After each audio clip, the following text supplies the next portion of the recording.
Every country has a few political blunders. America, we put ours on the $20 bill. From launching wars with fake evidence, to locking up innocent families just because they looked suspicious. If the White House had a blooper reel, this would be the season finale. And the final president in this countdown. Let's just say, you won't see that one coming. In 1972, 5 men broke into Democratic Party headquarters. And spoiler alert, they weren't there to register to vote. It turned out the break-in was linked to Nixon's re-election team, which is kind of like robbing a store to promote your grand opening. Instead of coming clean, Nixon hit panic mode. Cue the hush money, cover-ups, and CIA pressure. The problem? Nixon had a voice-activated recording system and forgot to turn it off. That smoking gun tape proved he'd been in on the scheme since day one. Oops. Facing certain impeachment, Nixon became the first U.S. president to quit. Even his resignation letter felt awkward, and ever since, every scandal's had a gate slapped on the end. Thanks, Dick. Andrew Jackson was known as the man of the people, unless, of course, those people were Native Americans. In 1830, Jackson pushed through the Indian Removal Act, a law that basically said, pack your bags, this land's mine now. The Cherokee went to the Supreme Court and actually won the right to stay. Jackson's response, let them enforce it. And so began the Trail of Tears, a brutal forced march that killed thousands of Native men, women, and children. It wasn't just a humanitarian disaster. It cleared land for more cotton plantations and turbocharged slavery in the Deep South. So yeah, maybe don't call him a hero, unless your idea of heroism involves mass eviction and ignoring the Supreme Court. Thomas Jefferson helped write the Declaration of Independence, but his embargo plan, that one needed a little more editing. In 1807, Britain and France were fighting and bullying American ships like schoolyard jerks. Jefferson's solution, shut down all American trade to everyone. He thought the world would beg us to come back. They didn't even notice we left. Meanwhile, back home, 30,000 sailors lost jobs. Smuggling exploded like a Black Friday sale. After 15 months of pure chaos, Congress ended the embargo. Jefferson pretended it was totally part of the plan. The economy was wrecked, the world was annoyed, and Britain still hated us. Nice going, Tom.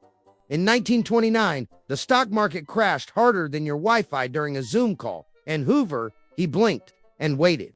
His big idea raised tariffs sky high because obviously less trade helps in a depression, right?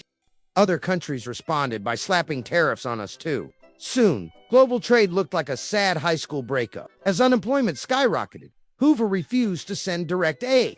He thought charities in local towns could handle it. People were living in cardboard shacks they nicknamed Hoovervilles. Even the rats wanted to leave. The Great Depression dragged on, and Hoover's strategy, hope and handshake economics. By the time he left office, the economy was wrecked, and so was his reputation. But hey, at least we got the term Hoover. Franklin D. Roosevelt told America, we have nothing to fear but fear itself, then promptly feared an entire ethnic group. After Pearl Harbor, rumors flew that Japanese Americans might be spies. So FDR did what any level-headed leader would do. He panicked. Executive Order 9066 gave the green light to relocate 120,000 Japanese Americans, most of them citizens. No charges, no trials, just barbed wire and broken trust. Their only crime. Looking like the enemy, the camps were in remote deserts, blistering heat, dust storms, and not a single apology in sight. 3 years later, the Supreme Court finally stepped in.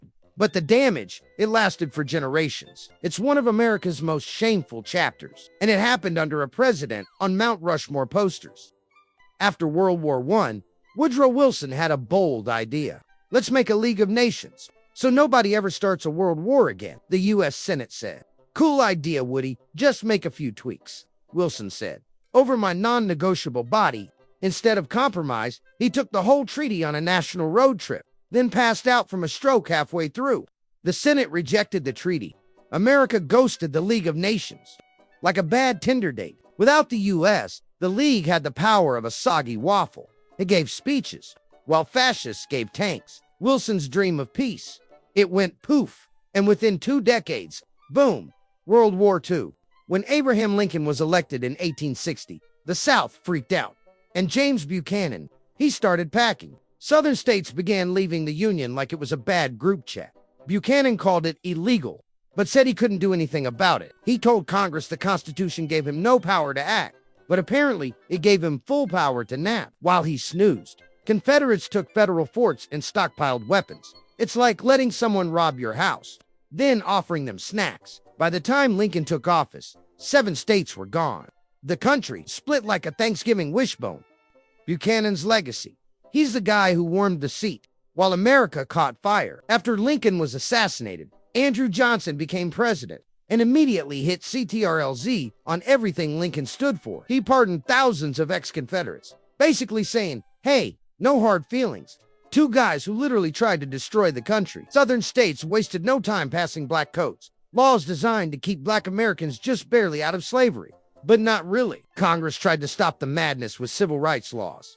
Johnson vetoed them like he was swiping left on freedom. Eventually, Congress said, you know what? Enough, and impeached him.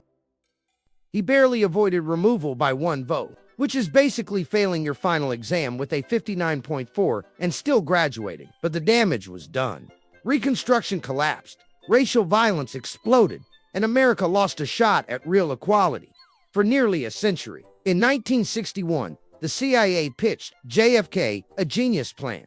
Let's send Cuban exiles to secretly invade Cuba. Totally secret, totally smooth, totally doomed.